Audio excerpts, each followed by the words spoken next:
pick a subject from this month's edition of The Signal, and we'll have a look at that. I was quite interested in the stuff about, do you need an AI search strategy? Because it's this whole thing where, people type something into Google and instead of getting links through to other people's websites... Or as well as... Yeah, as well as they get a little summary at the top, so they don't actually have to leave Google. Or people increasingly, apparently, are, instead of going to Google, are just going to ChatGPT or whatever and asking a question. What's the new one called, the Chinese one? DeepSeek, that's DeepSeek, that's right. I haven't tried it yet. Anyway, back to what you were saying. What was I saying? So what was I talking about? So how do we develop a search strategy to leverage the AI results in the search engine results pages, or SERPs? Yeah, it was basically talking about, number one, you basically find out if your audience is doing that, because some search results, they're still just showing links through to websites, normal search results. Is there any criteria? Has anybody figured out when Google does and doesn't use? Is it like what is? Yeah, what is? Yeah. How do I? Yeah.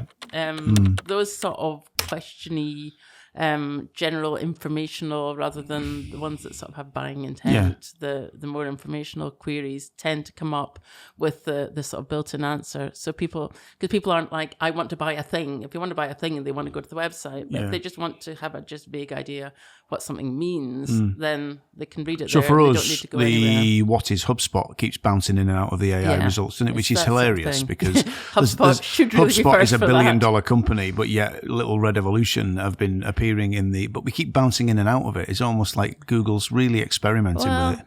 If you ask like Gemini the same question twice, it won't give you the same answer.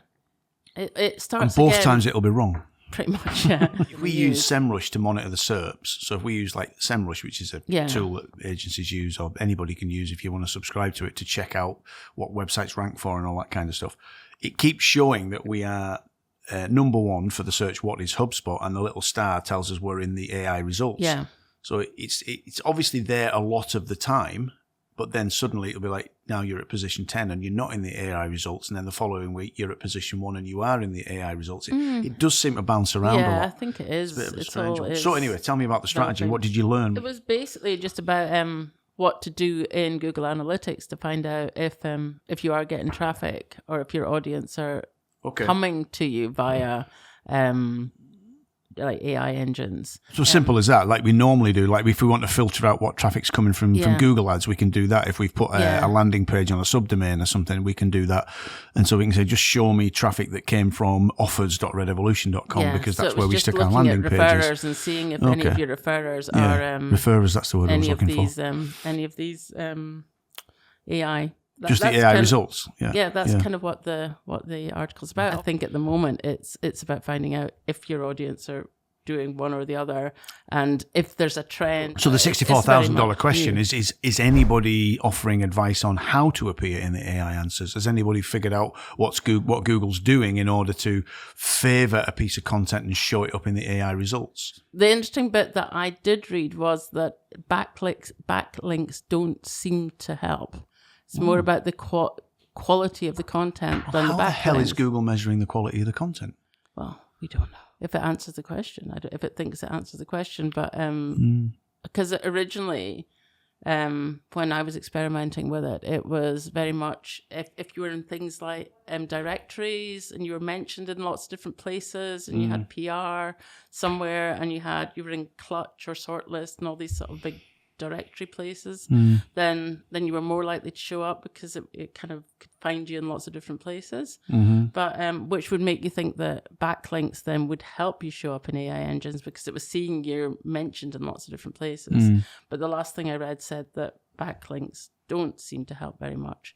So I think the answer is nobody knows. Source that was saying that? I think the answer at the moment is that it's changing very, very fast and nobody has the faintest idea. But people will start figuring it out. There's certainly stuff out there about, these are the things that seem to be helping. It's a strange situation, I think, in many respects, and other industries have been through this, because industries like the air travel and hotels have been through this, where they've invested probably millions to create these web properties that they want people to land on. So they've made sure that they come up in search, and they're using paid search and nailing organic search. So if somebody says, like, I'm looking for a hotel in Manchester. It's like hotels.com and booking.com, and they're all there. But increasingly, you're also getting options where Google's actually doing that. You and just Google's book straight from Google. Kind of feels like that, yeah. So this is like,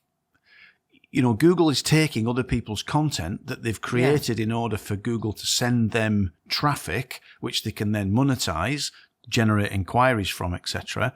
But instead, Google's saying, it's okay, we'll take your great content and we'll just give it to people, answer their question using your content and our AI tools, and so they don't have to visit your website. Yeah, that's exactly what they're doing. Yeah, it's Google's biting the hand that feeds it seems. Pretty much, yeah. But I could understand why they're doing it.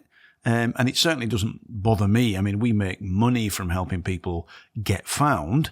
It's part of what we do, a big part of what we do, I suppose.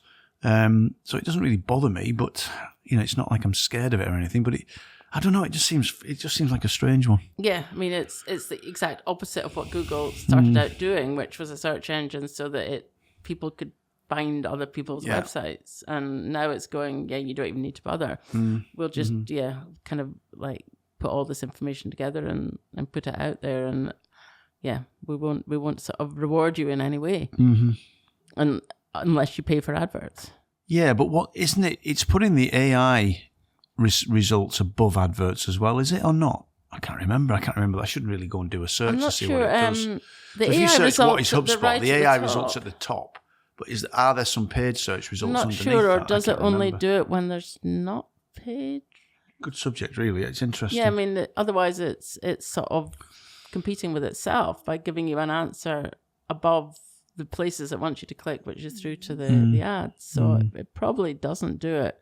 I suppose for the informational stuff, people don't really want to pay for clicks when somebody types "what is" or "how do I."